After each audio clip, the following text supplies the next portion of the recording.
we've also seen the World Health Organization not making things easy from the beginning, because you had the WHO coming out to say that this virus doesn't really transmit from animals to human, and then they said face masks are bad. Next day, face masks work, and the next day they said lockdowns are the best solution, and then they changed their mind saying lockdowns don't work. Every single minute they change their mind on this issue, and it's not really because this virus is new, because now that they've also confirmed that the way you deal with it is similar to other airborne viruses, so it's not like they're learning anything new about it. The problem we have is that the World Health Organization are also going woke. I mean, that's the only thing we had left, and they've gone woke because they've come out to say that all these variants that we have, it started PR-wise in media with the UK variant in Kent. They called it the British or UK variant. Then you had South Africa.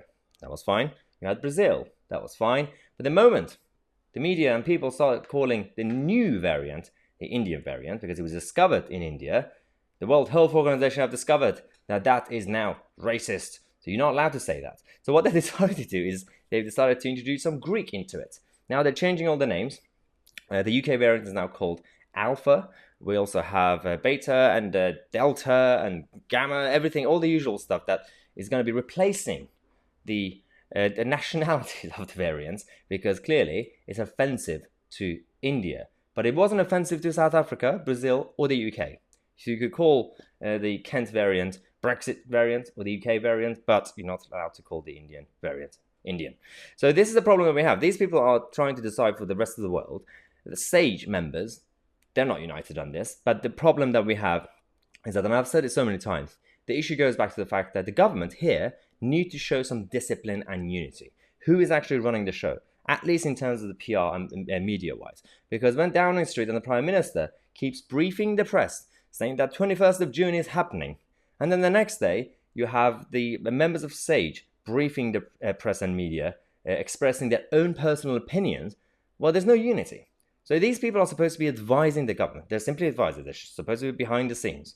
Why are they talking to the media? Now, of course, they should be allowed to talk to media. It's a free society. But in this specific job, Downing Street and the Prime Minister, especially right now, need to tell them to stay quiet. Your job is to simply advise us, and we will decide.